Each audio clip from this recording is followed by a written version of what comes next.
हम सभी महिलाएं कभी न कभी एक बार तो ये ज़रूर सोचते हैं कि काश कुछ ऐसे टिप्स एंड ट्रिक्स मिल जाते जिससे हमारे घर और किचन के काम बहुत आसान हो जाते।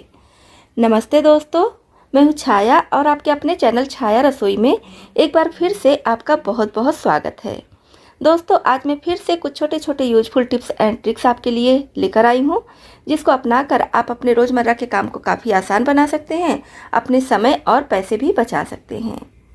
तो दोस्तों, वीडियो देखने से पहले हर बार की तरह कमेंट बॉक्स में लिखकर ज़रूर बताइएगा कि आप इस चैनल के वीडियोस किस शहर या फिर किस गांव से देख रहे हैं। तो चलिए देख लेते हैं आज की सबसे पहली टिप्स। गार्बेज बैग का तो यूज हम सभी करते हैं अपने किचन में, घर में। तो क्या होता है, गार्बेज बैग कई तरीके का आता है। अगर आप इस तरह से रोल वाला लेती हैं तब उसके लिए बहुत अच्छी टिप लाई हूँ। इसका क्या होता है कि डिब्बे में होता है तो वो डिब्बा बहुत जल्दी से फट जाता है, एकदम पतला सा हल्का सा डिब्बा होता है, तो इसको रखने में काफ़ी दिक्कत होती है। ऐसे ही हम रख देते हैं तो ये खुल जाता है, फैल जाता है। तो क्या कीजिए, अगर इस तरह से आप गार्बेज बैग लेकर आती हैं और आपके पास इस तरह का पुराना हैंगर पड़ा हुआ है जिसका ये निकला हुआ है, तो जब आप इसको ऐसे करेंगी तो सेंटर एरिया आपको दिख जाएगा, ये देखिए। तो फिर इसमें आप इसको ऐसे डाल दीजिए, ध्यान से डालिएगा ताकि अंदर का बैग कटने ना पाए। यह हैंगर पतले तार का है तो बहुत आसानी से इसको जिधर भी चाहे उस तरह से फोल्ड कर लीजिए। तो इसको हम पहले सीधा कर लेंगे और सीधा करने के बाद इस रोल को बीच में कर देंगे। बहुत आसानी से ऐसे हो जाएगा। और अब क्या करना है, किसी किसी हैंगर में यहाँ पर फंसाने के लिए होता है, तो फंसाने वाला है तो ऐसे फंसा दीजिए, लेकिन इसमें नहीं है। तो मैं क्या करती हूँ, ये हम सभी के घरों में आता है। अगर हम कोई भी वायर वाली चीज़ लेते हैं, बहुत सारी चीज़ों में, आप अपने घर में खुद देखते होंगे कितनी सारी चीज़ों में इस तरह का वायर आता है। तो बस इस तरह से सब तरफ से लपेटते हुए अच्छे से इसको टाइट कर देंगे। अब इसको कहीं भी आप हैंग कर सकते हैं, किचन में हैंग कर दीजिए, रूम में हैंग कर दीजिए, जितने की आपको ज़रूरत हो उतना इसमें से निकाल लीजिए और बाकी को फिर से हैंग कर दीजिए। तो देखिए कितनी आसानी से ये निकल रहा है। तो इस तरह से आप भी पुराने हैंगर का यूज करके अपने इस गार्बेज बैग को सेफ रख सकती हैं। बहुत ही अच्छी टिप है हर किचन के लिए, आप भी इसको ज़रूर अपनाएं। चलिए बढ़ते हैं नेक्स्ट टिप की तरफ। नेक्स्ट टिप है हमारी पीताम्बरी को लेकर। जब भी हम पीताम्बरी का यूज करते हैं पूजा पाठ के बर्तन धुलने के लिए या फिर घर में कोई भी पीतल तांबे का बर्तन है उसको धुलने के लिए, तो देखते हैं हमारा हाथ काफ़ी ज़्यादा रफ हो जाता है। तो इसी के लिए बहुत अच्छी टिप लाई हूँ। तो आप पीताम्बरी ले लीजिए और इसमें थोड़ा सा लिक्विड जेल डाल दीजिए। पीताम्बरी के हिसाब से, बर्तन के हिसाब से लिक्विड जेल डाल दीजिए। और अब आप इससे अपने पीतल या तांबे के बर्तन धुलेंगी तो देखेंगी ना तो आपका हाथ रूखा होगा और ना ही, अब इससे जब आप अपने पीतल या तांबे के बर्तन धुलेंगी तो आप देखेंगी आपका हाथ बिल्कुल भी रूखा नहीं होगा और आपका बर्तन भी जो पीताम्बरी से चमकता है जितना समय में, उससे और जल्दी से चमक जाएगा। अगर आपके हाथ भी पीताम्बरी का यूज करने से रूखे हो जाते हैं, होते तो ज़रूर होंगे क्योंकि सभी के होते हैं, तो आपके भी होते होंगे क्योंकि मेरे भी हो जाते हैं जब खाली पीताम्बरी से धुलती हूँ। तो इस तरह से थोड़ा सा लिक्विड जेल डालकर धुलिए, आपका हाथ भी सॉफ्ट रहेगा, बर्तन भी अच्छे से चमक जाएगा। बहुत ही यूजफुल टिप है, आप भी ज़रूर अपना कर देखिए। तो देखिए कितने अच्छे से सारे बर्तन चमक गए और हाथ भी एकदम सेफ है, बिल्कुल भी रूखा नहीं हुआ है। आर्टिफिशियल ज्वेलरी पहनने के शौकीन हैं, कान में कभी कभी बहुत ज़्यादा खुजली होती है और कभी कभी पानी भी निकलने लगता है, तो इसी के लिए बहुत अच्छी टिप लाई हूँ।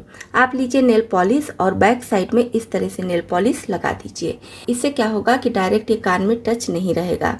अगर आपको आर्टिफिशियल ज्वेलरी सूट नहीं करती है तो आपके लिए बहुत ही अच्छी टिप है। जब ये अच्छी तरह से सूख जाए फिर आप ज्वेलरी को पहन सकती हैं।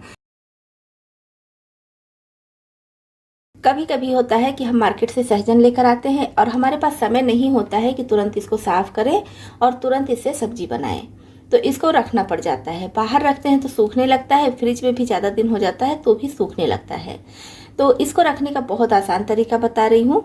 एक तो इस तरह से पेपर में लंबे में लपेट कर आप रख सकते हैं, लेकिन अगर आपके पास बड़ी पॉलीथीन है तो पॉलीथीन में कीजिएगा। सिर्फ पेपर में ही आप इसको लपेटेंगे तो भी सूखने लगता है, ज़्यादा से ज़्यादा 1 सप्ताह चलेगा, उसके बाद सूखने लगेगा। और अगर फ्रिज में ज़्यादा जगह नहीं है, इस तरह से लंबे में नहीं रख सकते हैं, तो जितना भी सहजन है सबकी फली में 2 या फिर 3 टुकड़े इस तरह से कट कर लीजिए और आपके पास अच्छा खासा समय है तो इसको साफ़ करके किसी कंटेनर में स्टोर करके रख लीजिए और जब भी सब्जी बनानी हो तो सब्जी बना लीजिए। समय नहीं है तो फिर इस तरह से रफली कट कर लीजिए और इसको पेपर में लपेटिए, पॉलीथीन में लपेटिए और फिर फ्रिज में कहीं भी रख दीजिए, छोटे में ये आ जाएगा। नेक्स्ट टिप है हमारी पत्ता गोभी की सब्जी को लेकर। पत्ता गोभी की सब्जी वैसे तो हम सभी खाते हैं अपने अपने तरीके से बनाकर, लेकिन एक बार इस तरीके से बनाकर देखिए। ये सब्जी बस थोड़े से मसाले से बनती है और इतनी आसान रेसिपी है, इतनी फटाफट बन जाती है कि आपको यकीन ही नहीं होगा। तो इसके लिए कढ़ाई में 1 से 1.5 चम्मच सरसों का तेल डाल देंगे, या सब्जी की मात्रा जैसी आप ले रहे हैं उसी के हिसाब से सरसों का तेल डाल दीजिए। तेल जब गर्म हो जाए तब 2 हरी मिर्च बीच से चीर कर डाल दे रही हूँ और इसी के साथ में डाल देंगे लगभग आधा छोटा चम्मच साबुत जीरा और आधा छोटा चम्मच के करीब बनारसी राई। यहाँ पर हमें बनारसी राई जो एकदम महीन वाली राई होती है उसी को डालना है। और जब ये चटक जाए तो इसमें डाल देंगे 1 प्याज। अगर प्याज खाते हैं तो ही डालिएगा, लंबे टुकड़ों में कट करके डाल दी हूँ। कुछ सेकंड प्याज को फ्राई करने के बाद इसमें हम इस तरह से लंबे और पतले टुकड़े में कटा हुआ पत्ता गोभी डाल देंगे। जैसे चाउमीन में डालने के लिए पत्ता गोभी कट करते हैं, लंबा लंबा पतला पतला, उसी तरह से कट करेंगे। और इसी के साथ में 1 आलू भी मैं डाल दे रही हूँ पतले टुकड़ों में कट करके। पत्ता गोभी और आलू की मात्रा आप अपने हिसाब से कम ज़्यादा कर लीजिएगा और आलू को आप अपनी मनपसंद शेप में भी कट कर सकते हैं, लेकिन पत्ता गोभी को इस तरह से लंबे और पतले टुकड़ों में ही कट कीजिएगा। इसी के साथ में डाल देंगे 1 छोटा चम्मच या फिर स्वाद के अनुसार नमक।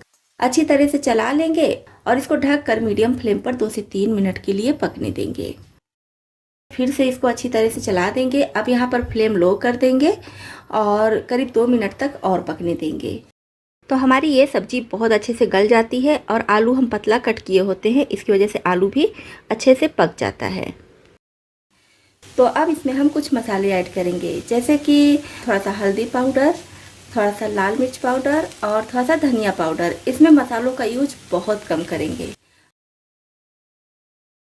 अब चाहिए थोड़ा सा कसूरी मेथी, रोस्टेड कसूरी मेथी लेना है और क्रश करके डाल देना है। कसूरी मेथी से इस सब्जी का स्वाद बहुत ज़्यादा बढ़ जाएगा। तो कसूरी मेथी डालने के बाद अच्छे से इसको चला देंगे, ढककर सिर्फ 2 मिनट के लिए और पकने देंगे। तो हमारी ये सब्जी बहुत ज़्यादा टेस्टी बनती है। बहुत कम मसालों में बहुत कम समय में ये सब्जी बन जाती है। देखने में चाहे आपको सादी लगे, फीकी लगे, लेकिन यकीन मानिए आप जब ये सब्जी बनाएंगे तो सभी को बहुत पसंद आएगी। अगर आपके बच्चे पत्ता गोभी की सब्ज़ी नहीं खाते हैं तो इस तरह से बनाइएगा, बच्चों को भी बहुत पसंद आएगी। और सबसे अच्छी बात है कि बहुत ज़्यादा हेल्दी है, ना तो ज़्यादा तेल ना ही मसाला। देखने में जितनी सिंपल है, यकीन मानिए खाने में उतनी ही ज़्यादा टेस्टी लगेगी। तो दोस्तों, इसमें से आपको कौन सी टिप ज़्यादा पसंद आई और कौन सी पहले से पता थी, कमेंट बॉक्स में लिखकर ज़रूर बताइएगा। इसी तरह से यूजफुल टिप्स एंड ट्रिक्स देखने के लिए, साथ ही साथ हमारी यूट्यूब फैमिली में शामिल होने के लिए इस चैनल को अभी तक सब्सक्राइब नहीं किए हैं तो सब्सक्राइब भी कर लीजिएगा।